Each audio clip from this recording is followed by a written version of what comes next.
Hey, everybody. So today's guest is someone who doesn't just talk about clean energy. She lives it, she breathes it, and she helps to build it. Julie Johnson, better known as Electric Julie.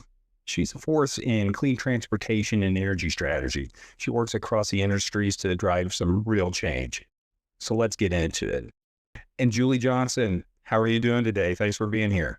I'm doing great, Russ. Thanks so much for having me join you, and really excited about our conversation today.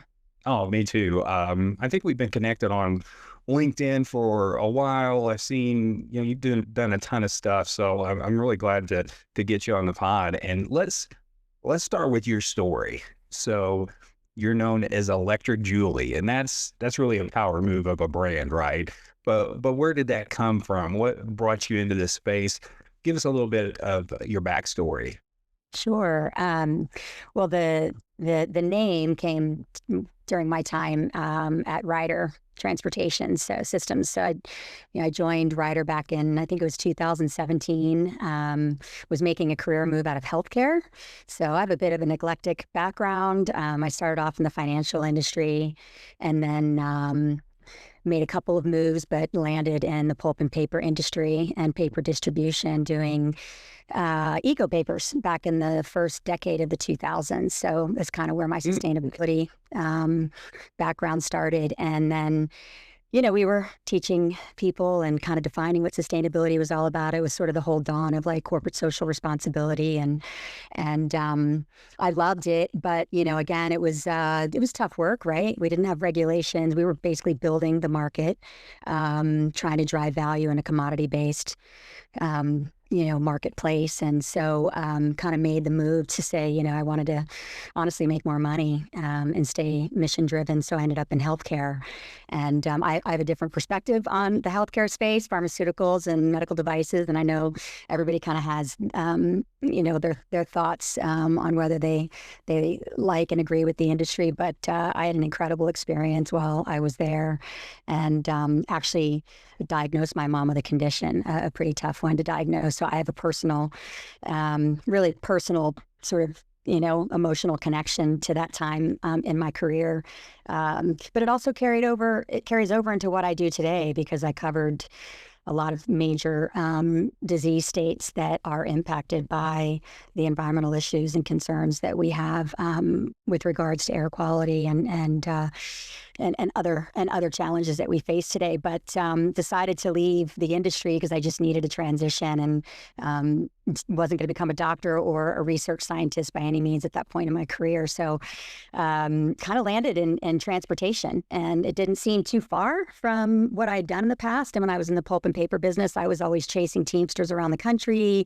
I set up a warehouse and distribution center down in Southern California to support one of our kind of business strategy transitions. So, I quickly learned that I had to have lift gates on trucks, which I didn't know what any of that was until I kind of got thrown into the fire. So when Ryder sort of came into my view, I said, well, you know what, why not? I think this would be really cool. And I really wanted to get back into sustainability again. So my whole focus in going to Ryder was to get back into sustainability, which at the time, there was natural gas, electrification, I think was just kind of starting to spark up. But, I spent a year just, 10 fire hoses, learning how to spec equipment. I was leasing commercial vehicles, and it was eye-opening. It was hard work.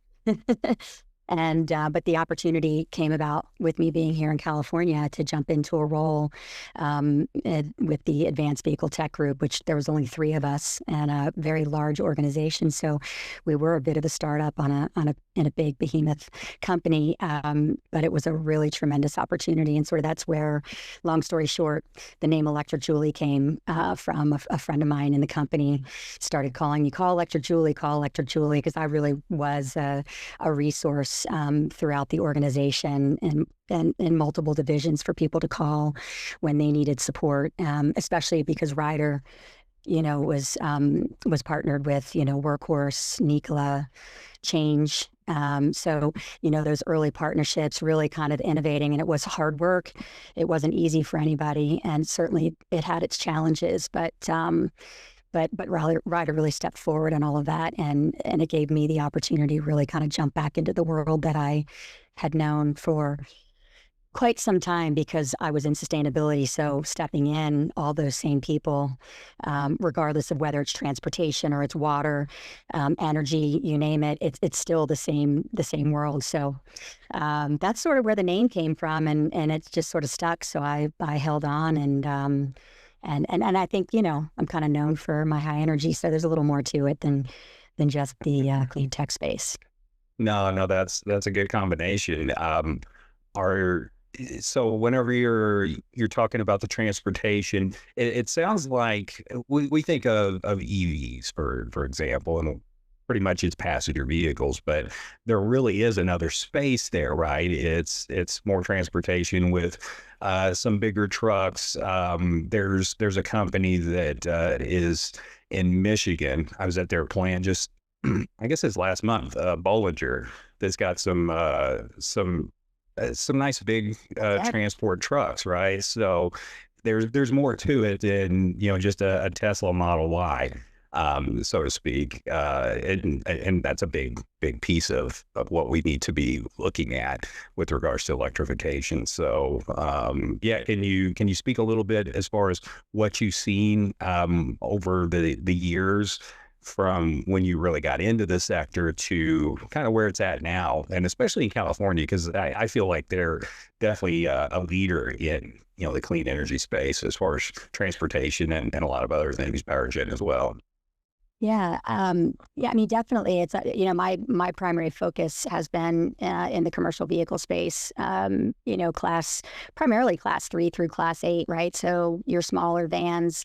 I mean, I'd say even class 2. Some of the really smaller vehicles, all the way up through class 8 tractor trailers. And there really is a portfolio of electric vehicles out there today available. I mean, some of the challenges that we've obviously faced are the new manufacturers, what I call the disruptors, surviving in this type of market dynamic, because it takes a lot of capital to launch a new vehicle, to actually get into real commercial production. And I think balancing that with the actual growth of vehicle deployments, and acquisition commitments, it's been really challenging. So, and I've been with two companies that unfortunately have gone bankrupt, but which has been really kind of sad for me to see that happen, because they were really important, I think, to this whole transition.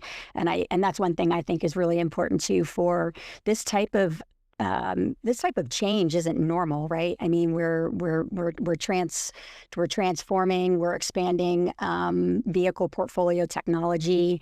It's a heavy lift for everybody in the industry, and I think you need these startup disruptors in the space, which is sort of what I lived in when I was in the pulp and paper business, right? Really tiny little company in a multi-billion-dollar industry, setting out to prove that we can do things differently, and people will value products in different ways than they have in the past. And I think that right now, I think, has been one of the challenges that we face, is what companies can survive for the long haul, and what is it going to take for some real breakthrough in a very legacy driven, historical based marketplace. And to be honest, I'll just kind of be honest about this, and what my perspective is I mean, we really are living in a very large pilot program. So we talk about commercial products, commercial EVs being available, but the reality is, if you kind of look, there's vehicles being deployed everywhere, all throughout the U.S. It's quite amazing. CalSTART does some really great reports that showcases this. But when you really kind of look at the incumbent OEMs, right, the long-standing manufacturers, their focus has really kind of been on, working with specific fleets, getting those vehicles on the ground, and then really understanding and managing how they're performing out in the marketplace, because the reality is they're still doing durability. with this kind of technology, you can't just throw it out into the wild and not have the white glove treatment, that high touch. Even though these vehicles have less moving parts, we know that the cost to maintain them is going to be lower. I mean, overall, the total cost of ownership snapshot should play out to be better than where we can perform with combustion vehicles, because the reality is all of these vehicles are basically software on wheels, even the combustion side, right? Because they're getting pushed constantly for better emissions. But it's been really incredible to see what's been built, what's been developed. I think what the next phase of what we're focusing on is everybody's talking about the infrastructure needs, but it's not just energy infrastructure, it's actual vehicle infrastructure and the aftermarket management of these vehicles. How are we going to maintain them? Because that is a really big lift. And we've seen some real challenges and potential, what I would call maybe failures in the past, where technology got thrown into the marketplace or got put into the marketplace, and the infrastructure to support the success of those vehicles wasn't really developed and established enough to ensure that they were successful. And then some of it is also just the reality check. Anybody who tells somebody that, just launch some vehicles and you'll do fine. I mean, I'm a optimist, but I'm also very much a realist as well, which is like, this is going to be really hard. We need to really predict. We need to plan for the controllables, and we need to predict and plan for the what ifs. And then we just need to be able to iterate and deal with the really hard stuff that comes that none of us knew was going to happen. And I think that is a really challenging thing because we're impacting an industry that operates in real time. And there's a lot of unpredictables that happen regardless of what type of vehicle these companies are operating. And I think everyone just has to really kind of be in a true collaborative mindset. And when it gets really hard, you don't throw your hands in the air. You can get mad, but you really kind of have to address and get creative and solve for problems that you couldn't even foresee. And I think that's the exciting part. And that's why it's critical that we do this now, so that we are prepared for scale in the future, a real scale. Yeah, it's already happening across the globe, right? It's not that the U.S. I say the U.S. is behind on clean energy and electrification, and I include EVs in with that. But it's definitely happening. It's something where Tesla's great. BYD is an amazing company out of China, and there's some other ones, Rivian and Lucid and all these. I'm cheering for all of them, but to your point, it won't happen overnight. It's going to take some time, just like going from burning coal and natural gas for electricity. It is a transition. It's not going to happen super fast, but it is happening. And I guess that kind of leads me into a question on the politics of today. And we're seeing a lot of talk. One day, Trump loves Musk and he loves Tesla, or Kessler, how he says it, right? And then they have their fallout, and he says nobody wants an electric vehicle. So, and people listen. There's a lot of misinformation, and I would also say disinformation, as far as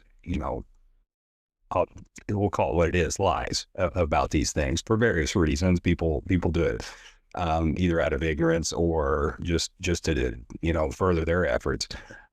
So how do you see that playing out? I mean, California is a different market than I'm in Ohio.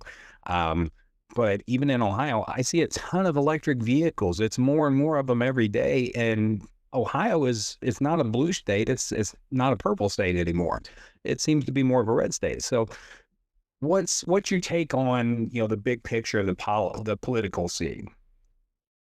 Yeah, I mean, it's challenging, and we face this, with even during the whole what was it, global, like when global warming back in I say the 2000s again, right? When Al Gore, was out, and it became a war of scientists, right? I mean, we've been facing the same challenge over and over and over again, and it probably dates back to, I don't even know, like 1956. There's a movie that was produced back in 2018 that shows the history of this conversation. And it's quite amazing when you look at how far back it dates. And then now we fast forward to where we are here. And the one thing I think that is really different is the fact that this is a global movement, right? We're no longer kind of in these silos, or what I like to call living in this green halo, right? It's a convergence of so many different things, and we're identifying that there's economic value. So I'm a big kid. I was with the B Corporation many years ago. We got B certified when I was at New Leaf Paper, and so I'm very passionate about it. Which is, for me, it's people, planet, profit, and it's finding balance across that. And I think we're there today. So even what's happening in the political landscape right now, I think the really bummer part of all of that is, you keep hearing this word uncertainty, right? It's just putting leaders in a position of like, well, what do I do? What decision do we make? Am I going to be penalized if I make the wrong decision? So just this whole political stance and the polarization of what it is that we're facing today, it's gotta come to rest at some point, because it's about humanity. It's about our ecological system, and I think we are moving much closer to that having the momentum that it needs, that it will be able to push beyond the political chaos and noise. But does it put us in a really tough position today, especially in the U.S.? 100%, I think, because yeah, I mean, our company's going to stop. I don't think so. They didn't stop the last administration. Yeah, right? They didn't.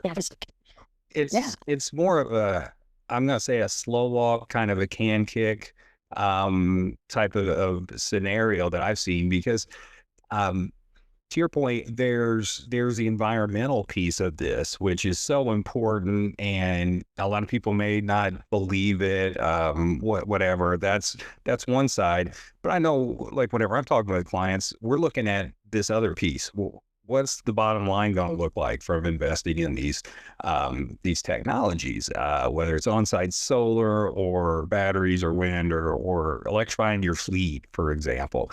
So that's always been a big driver. And whenever I see the numbers, I mean, there's a push right now. This is, what are we at, the middle of June. So who knows what's going to happen legislation wise. But the push for like nuclear, okay, nuclear, I've got reasons I don't like it, but the biggest reason is it costs so damn much. Right. Wow. The latest plant that came online was Plant Vogtle in Georgia. I think it was $15 million per megawatt for construction, plus the timeline. And I hear small nuclear or small modular reactors, the 300 megawatt type of power gen. Well, those aren't viable yet. And the ones that they have tried to get online, which I know of one that they abandoned, I want to say 2 years ago, that was going to be close to double what Vogtle was. So again, a lot of money, like 30 million for a megawatt, where you can get solar of scale. That's closer to maybe $1 million, maybe under. So closer to maybe $1 a watt. And the schedule, you can put these things online really quickly. And they'll say, well, the sun doesn't shine and blah, blah, blah. Yeah, that's where batteries come in. And that technology's advanced. So yeah, to kind of circling back to what you're saying, if you just look at the dollars, it makes so much more sense for so many reasons to go with clean energy. And maybe nuclear will get better. And I got, that's a whole other conversation to talk about. But the the smart people should be putting their money into clean energy, because we need a lot of electrons on the grid every day, more and more every day. Yeah, we definitely do. And just thinking about, I always go to Texas because they're one of the largest renewable energy states, right? And I think, I don't know that everybody really recognizes or realizes that. And that's for a very real reason around it makes economic sense, right? It makes good business sense. And they're bigger than California, right? Yeah. They've got more clean energy in Texas, a very red state, compared to California, a very blue state. So, Yeah. I mean, yeah, that means something. It does. No, it totally does. I mean, we finally have, not finally, but we've got, we operate here on solar and battery at my own house, and you're just having the installation of that, and I have access to looking at like what is my energy consumption at any given point in time in the day. And it's funny, you become a bit of a nerd about it, because I'm like, I'm not turning on that appliance, or I'm not doing laundry right now. Like, I like being off the grid, right? I like to maximize it as much as possible. So, a lot of it I think is just education and it's awareness, and I just, there's so much around us, and I think the more people really learn and kind of understand, instead of just blocking, putting the blinders on because, oh, I don't believe that. I think the reality is it does seep in, talking about issues and opportunities. I've seen it within my own family. Eventually you're like, yeah, we were talking about that 10 years ago and you thought I was crazy. And now you're talking about it and you're doing it, or you're buying, like, even organic foods, like, that hasn't been around forever, right?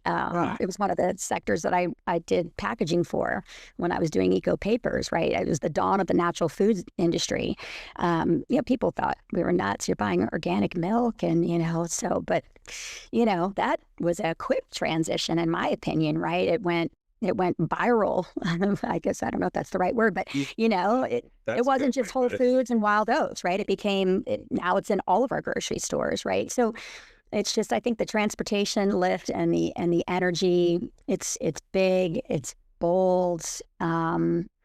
It requires a lot. And just the ecosystem development alone. I mean, our ecosystem is massive, right? When you kind of look at it as a pie, and there's just all these different players and technologies and solutions. And we're all figuring out how to play together and integrate together and rely on each other for expert understanding.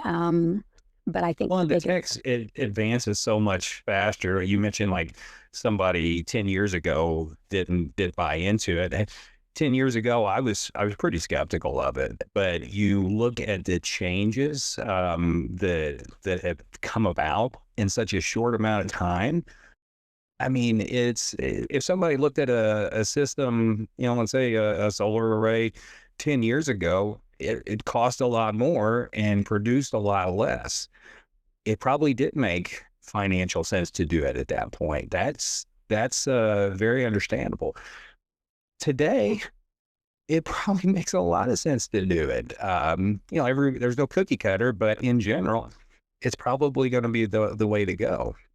So these technology advancements, they are coming fast and furious. And I would say the education piece, when someone asks me what's the biggest challenge for, clean energy, I say education. Very simply, the misinformation, the disinformation that I mentioned earlier, and just the quick transition that we've seen in not only the efficiencies, but the cost continuing to drop. I think that's going to be key. Yeah, because we've been evaluating solar for 8 years, 6 years or something like that, and then all of a sudden, boom, a friend of ours got a system. We're like, what was it? What did you pay? Like, it was considerably less. It was considerably less. And then, there were incentives also that help. But even without the incentives, we're not looking at can we pay it off? It's how fast can we pay it off? And, so I agree. I mean, sometimes I feel like innovation's moving so fast, and I just wonder if it kind of stifles our focus, because we do hear that sometimes, quite often, actually, even in the vehicles. Like, should I deploy them now because it's still early stage technology? It works, but am I going to get something better later? And a lot of that thought years ago came because of the solar space, exactly what you Yeah. said. And my message is always like, look, if you're deploying the right solution and the right application and the right use case, when it comes to vehicles, it's going to continue to serve you well. And then you're just going to be able to expand and grow that footprint as technology innovates, because you'll get longer Yeah. range, right? You'll get lighter batteries, you'll get different type of battery chemistries. And I think that's one thing that's key for us to think about when it comes to the transportation side, is what we have today does work. It's as long as somebody's deploying it effectively and efficiently. And Yeah, it's that's no different than Yeah, it's no different than an ICE vehicle. I mean, if you want to wait and say, okay, they're going to come out with a better, more gas efficient car that's going to have more bells and whistles next year. Well, you're right. And the year after that, it's going to be a little bit more and a little bit more. So, do you wait and not have anything? No, that doesn't really make sense either. Things are always going to improve. That's what we've seen time after time. But does it make sense to do something now? I think with clean energy, yeah, yeah. I think like the panels, they're going to get a bit more efficient, right? They're probably going to get a little bit cheaper. Batteries are where I really see the major innovation coming. You mentioned the chemistries, the cost of those continue to go down. That's to me where the big innovation is going to be. So Yeah, no, I agree. And there's so much going on, I think, too, just, kind of playing in the international space. There's a lot happening globally that I hear things all the time. I mean, we've got big, heavy mining equipment operating electric megawatt chargers. We're talking about megawatt chargers here. It's already in practice and application and operation in other parts of the world that will even, come here and probably help us accelerate our launch. So yeah, that's the really cool thing, is it's just, I mean, I saw an energy solution somebody sent me the other day that is, there's sand. It's sand. Instead of a battery, it's sand. And so talking about, do you have enough solar? It's a solution that I think the sand holds that heat density for so long that you can, make it through, blackouts. Or, I mean, there's so many, it's like in Finland, I think, or something, but like, there's all these really, really interesting technologies. So, I just a think we've got a lot. lot of people that are developing, and it's amazing. We're Yeah, a lot thinking of of the the gaps.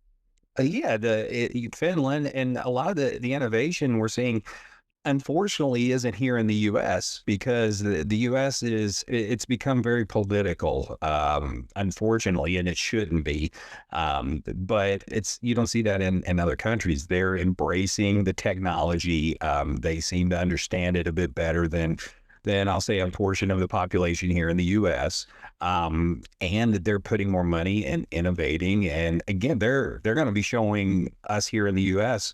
what to do instead of the other way around, like it had been for many, many decades. But I mean, as long as it happens, that's great. I'm sure you'd like for the U.S. to be leading the way instead of kind of being drugged by other nations to step into the 2020s and such. But It's hard. well, it, It's it hard is. traveling It's hard traveling internationally and seeing, the installations in airports that are educational pieces talking about, these technologies on the planes. And, you go to Germany, and I spent time last summer in a couple of different countries. And I really, it like it hurt my heart almost to be like, oh, just, it's healthy. It's not steering. It's not doing any of that. It's just educating the public about this cool stuff that's happening, and it pains me to see that we can't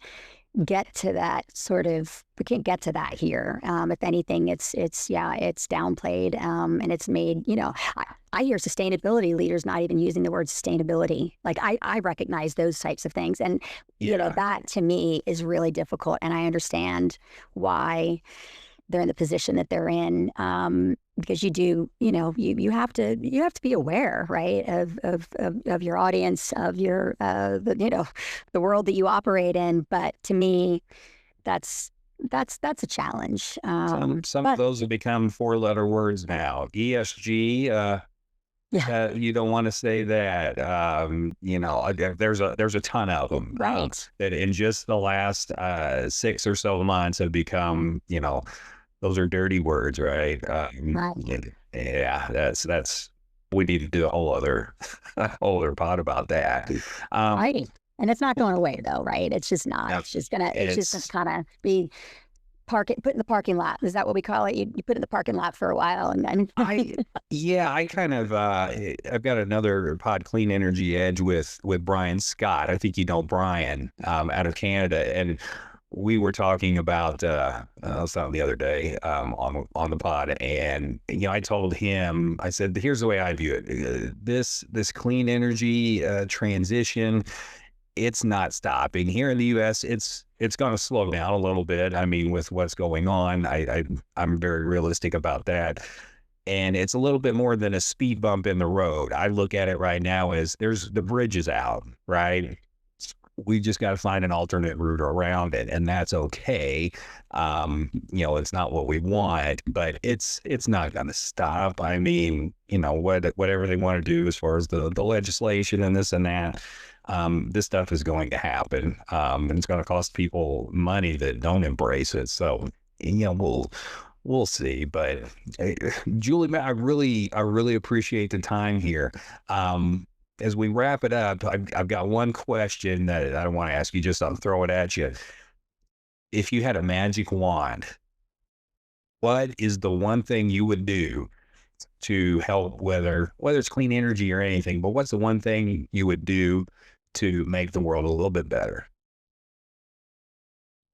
I think I go back to the educational and awareness piece. I think if we, I thought that's what you were going to say. yeah, I really think if we could, kind of tap into every person, help them recognize something in their world that they know could be better, and that could be a family member that has asthma, or just to have that awareness and understanding that, like, we impact and we are impacted. And I think that should never be in question, because I think if we all played our little part, and whatever's important to you, I think it would really create incredible impact, and it would be moving us faster in the right direction. And it's not a one size fits all.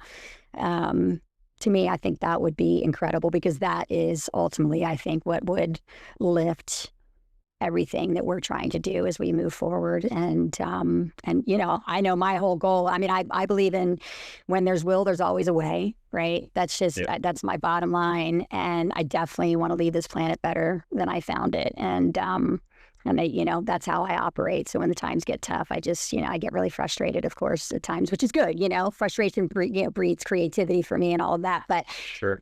sometimes, and I'm like, oh, like what is happening here? Like, I just kind of take a step back and just remind myself what it's all for, and it's the future generations, and just I know I can always be doing better too. So I know that.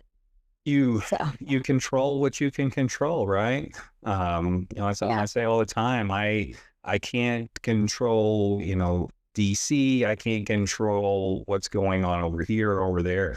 I can control what I do, how I react, and the things I put my time and energy and effort into. And I love what you say, the next generation. That's my company, Next Gen Clean Energy Solutions. That's what we called it. Next Gen for, is that next generation, because it's not going to matter as much for me, but down the road it certainly will. And I get the sense that you feel the same way. Well, yeah. Julie, where can folks connect with you, follow you, reach out? What's the best way for folks to follow your work, or even get in touch if they need some help with something? Yeah. So Electric Julie Johnson is where you'll find me on LinkedIn, and my email is really easy. It's julie@electricjuliejohnson.com. So they can reach me through there, and yeah, I mean, I don't know if I should share my phone number or not, but Oh, it's up to you. yeah, why not, right? Yeah. Yeah. So, and my number, it's 415-577-2983. Um, and I'm currently, Electric Julie Johnson I'm doing consulting. And then I'm also leading an AI-based company called RecFix to help address the risks and the challenges in the logistics and fleet world, to try and help solve some of the challenges they have around risk and financial success. So it's something I'm working on right now. I'm working on raising some money for that startup. So Cool. really excited, and doing some work in the AI data centers as well. So we didn't talk about that, but that's a big energy push, and Oh, yeah. they're kind of coming together. AI and transportation are both, part of the big energy play, and Yeah.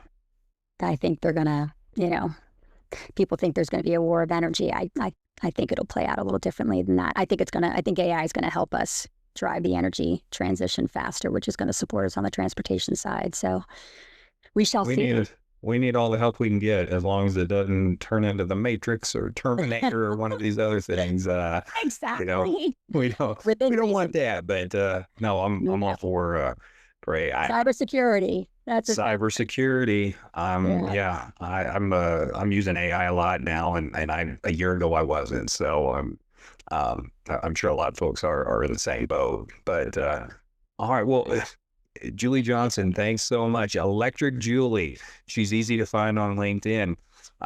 We appreciate your time, and guys, catch us on the next Zero Distortion. Thanks so much. Thank you, Russ.